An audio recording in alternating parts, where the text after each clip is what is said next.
Palestinians are fleeing northern Gaza after Israel gave them 24 hours to evacuate ahead of a potential ground invasion. Israel is expected to increase attacks following Saturday's terror attack by Hamas. So joining us to talk about the situation is political scientist and associate professor at Northwestern University, Shmulik Neely. Hello, Professor. Thanks for joining us. Thank you. Good to be with you. You say that the most fundamental point is that for a long time, the real conflict has not been between Israelis and Palestinians. Who is it between? Well, the shortest answer is it's between the sane people on both sides who just want to live a normal life and the fanatics on both sides who believe that the land is more sacred than the people who walk on it. How did this reach such a boiling point last Saturday? Explanations vary, but very briefly, one plausible view is that Hamas was always looking for the opportunity. Israeli intelligence was caught off guard.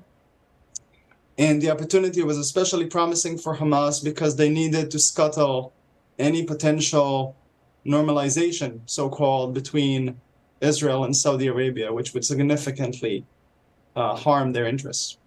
This is a deadline right now to evacuate northern Gaza that Israel has given to the Palestinians over there. How are they going to do this, and where are they going? South, as far south in Gaza as they can. Egypt? Well, that's up to the Egyptians, if the Egyptians let them in, or how many of them. But you have to understand from an Israeli perspective, each mile, or to be more precise, each kilometer matters tremendously. It's not, I think, out of the question that Israel will seek to erect some sort of extra barriers within the Gaza Strip to make the kind of atrocities we saw on Saturday less likely in the future. Israel has boots on the ground right now. What is the probability of them gaining any headway and possibly finding hostages? Are they in tunnels? Where could they be?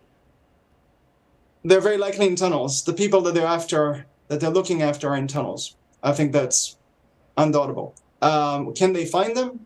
It's partly a question of how many lives you're willing to risk. The risk both of civilians on both sides and of Israeli soldiers. As for hostages, it's virtually certain that they're heavily dispersed. Hamas is far too sophisticated in its kidnapping methods to concentrate all the hostages in one place.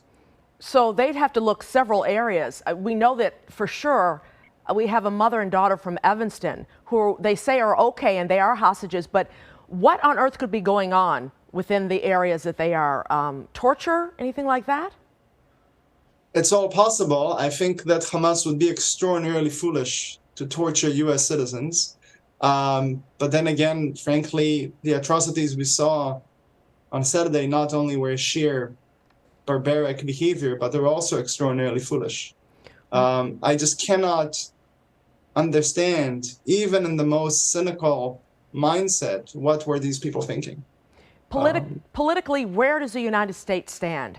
We know that the Secretary of State, Antony Blinken, is going to Qatar to try to figure things out there. I mean, where do we stand as a nation?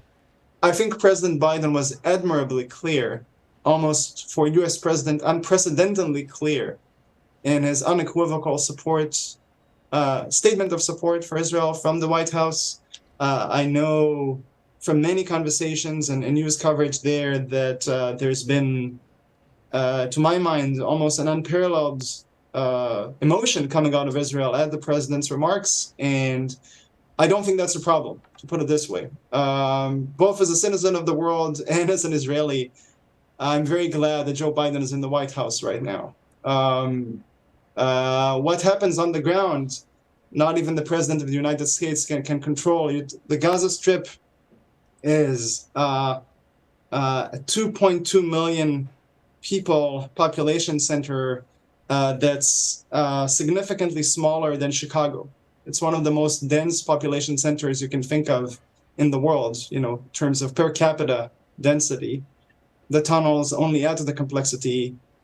The casualties are going to rise far, far, far beyond what we've seen so far. And not even the President of the United States can do much about that, unfortunately. Professor Shmulik Neely, thank you so much for your insight.